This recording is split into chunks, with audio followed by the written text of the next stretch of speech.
Hello बच्चों, चलिए प्रश्न को पढ़ते हैं। 22 ग्राम CO2 में उपस्थित ऑक्सीजन परमाणुओं की समान संख्या होने पर CO का भार क्या होगा। ABCD 4 विकल्प दिए, सही विकल्प का चयन करना है। तो चलिए प्रश्न की मुख्य अवधारणा पे बात करते हैं। मुख्य अवधारणा देखिए, एक मोल अणुओं में अगर अणुओं की संख्या पूछे तो वो होते हैं Na अणु। Na अवगाद्रो नंबर है, अवगाद्रो संख्या, और Na का मतलब होता है 6.023 गुणा 10 की घात 23 मोल इनवर्स।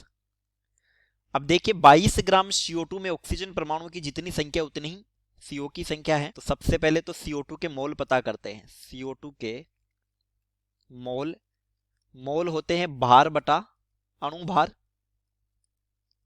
भार बटा अणु भार। भार हमें दिया है 22 ग्राम, और CO2 का जो अणु भार होता है वो होता है 44 ग्राम। CO2 का अणु भार, मोलिकुलर वेट होता है 44 ग्राम। तो जब इसको हल करते हैं तो यहां पर CO2 के मोल आ जाते हैं, CO2 मोल 1/2 मोल। अब देखिए, एक अणु CO2 में ऑक्सीजन परमाणु है 2। एक अणु CO2 में 2 ऑक्सीजन परमाणु है, 2 ऑक्सीजन परमाणु है। तो फिर तो एक मोल में CO2 के अणु है Na के बराबर। तो ऑक्सीजन परमाणु कितने हो जाएंगे? 2 गुणा Na। एक मोल CO2 में ऑक्सीजन परमाणु ये हो गए 2 गुणा Na, और हमारे पास CO2 के मोल आए हैं 1/2। तो 1/2 मोल CO2 में ऑक्सीजन परमाणु ये हो जाएंगे 2 गुणा Na गुणा 1/2। तो यहां आधे मोल CO2 में Na के बराबर ऑक्सीजन परमाणु आ गए।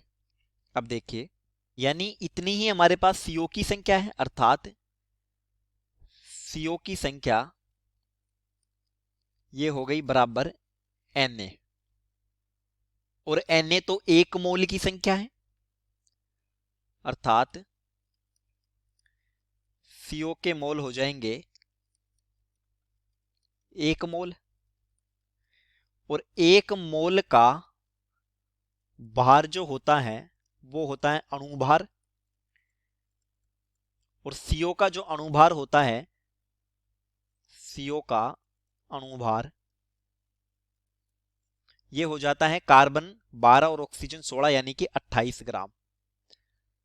तो हमारे प्रश्न का उत्तर हो जाता है 28 ग्राम। तो देखिए, ए विकल्प में दिया 28 ग्राम, तो उत्तर हो गया ए। चलिए, उम्मीद करता हूं प्रश्न समझ आया होगा। धन्यवाद।